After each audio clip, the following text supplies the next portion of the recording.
need a phone number here, boys. What's it called here? University of Texas Observatory. Nice.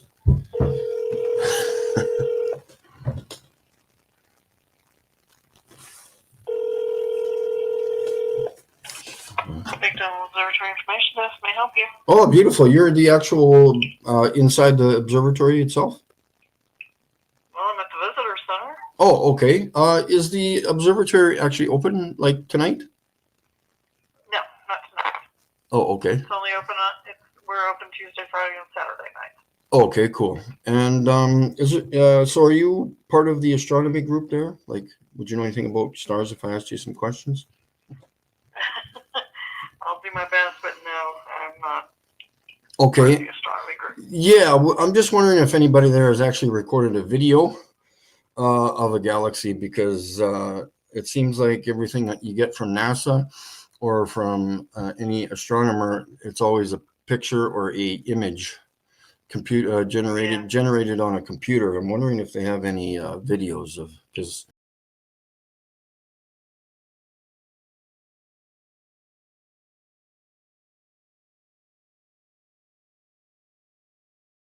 I've never seen a galaxy myself, because I've been looking at the stars for about 3 years now, and I have never seen a actual galaxy. So I'm just wondering where they get this idea from.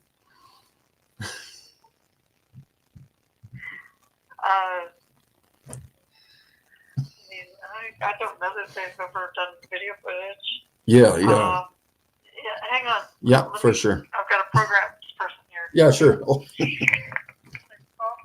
Of course, it's a programmer.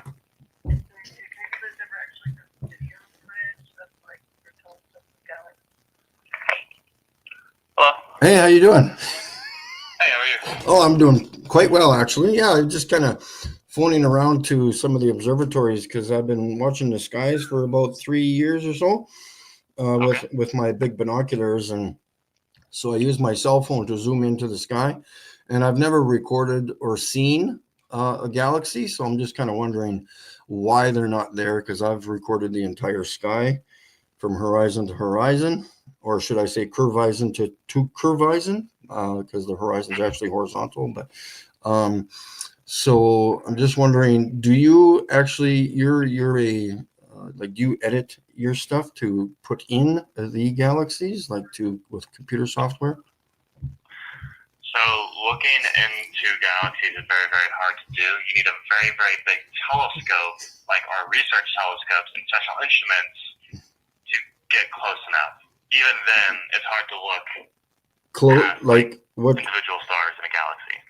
Okay, but I'm getting so I've been recording stars. I'm recording videos of stars with quite high definition, actually, because according to me, they're actually quite very close.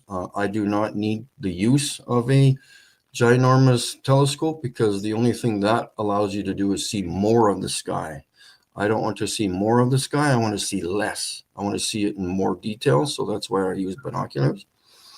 And I've noticed that there is no depth to the stars. They're all at the same level. Yeah. Oh. Everything is so far away. No. For visual focus, it's impossible. You would need a very, very long lens to get depth at that level, to get like one star in focus and have like bokeh in the background with other stars. Yeah, no, I'm actually getting them like side by side, and like there's no star, like the star Sirius. There's no stars behind it. They're all beside it. So I thought there was, but there's stars in between here and the sun, correct? No, the sun is exactly. is 93 million miles away. So the closest star to our solar system, like our sun and all the planets, the closest star to that is 4 light years away. A light year is 6 trillion miles. And how would we observe that, like, or measure that, or confirm that? How about that? How would we confirm that? So for closer things like that, astronomers use a thing called stellar parallax. So we orbit the sun, and there's a lot of space between the sun, right? That will change our perspective of stars compared to each other. So it's like when you drive down a road, right? And the grass and stuff that's on the side of the road is moving a lot faster than, let's say, the mountain in the background, like that's far away. Yeah. It's the same thing. Yeah. However, our telescopes are so powerful, you can actually see movement because we are orbiting the sun and there's space between. We'll see the stars shift a little. And with that shift, we measure how much it shifts, and you do trigonometry and you get an angle. With that angle, we'll give you a distance. Okay, so two questions. The one is about the Milky Way. So the Milky Way is in the sky. It's a destination in the sky because I can see it at night. So, but I thought we were in the Milky Way.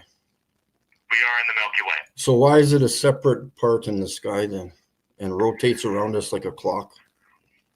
It rotates around us because the Earth is spinning and the sky moves because we're spinning. So all of the stars you're seeing in the sky is a part of the Milky Way. We are immersed in it. I want you to think of the Milky Way like a CD or a record player. It's this big disc that is very, very long, but very, very thin. Yeah. That's why it appears like a big, long line. Yeah. And we are halfway in between the middle and the edge of that disc. Okay, so what about the Big Dipper? Why can I see it 365 days a year if it's supposed to be on the other side of the Earth at some point? On the other side of the Earth, yeah, it's not supposed to be. So we see it here in the northern hemisphere because that group of stars just happens to be in the northern hemisphere sky because the Earth was created that way. It was oriented that way. Yeah, but the southern hemisphere cannot see the Big Dipper. Yeah, because they're too far away because of perspective. But I'm saying so the Big Dipper is on the south side of Polaris because that's the other thing. So Polaris never moves, eh? It's stationary, but we're supposed to be spinning in 3 different directions, eh? We're always rotating. Yeah, and moving through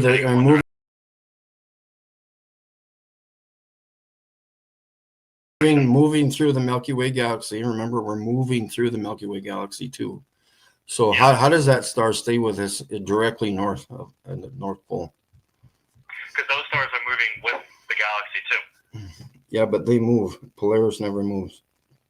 So Polaris and the sky rotating that we see here on Earth, that is all thanks to the Earth's rotation. That has nothing to do with our orbit around the sun or the solar system around the Milky Way. The stuff in space is really, really far apart. All stars are moving, but it would take thousands of years to notice difference in the sky.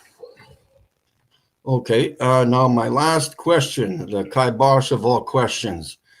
Why am I recording a surface above our heads that the stars are fixed into, known as the firmament? I have recorded it and documented it many times. What are you going to do about that? Space doesn't exist, pal. I've recorded the firmament many times.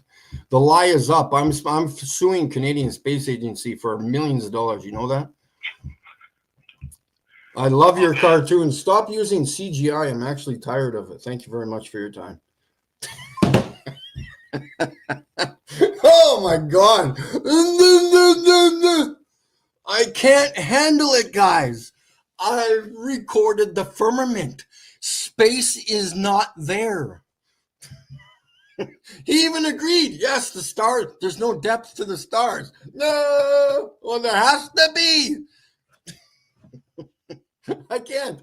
Oh, fuck, that was a good one. Good conversation. Oh, man. DJ New Moon, what's happening?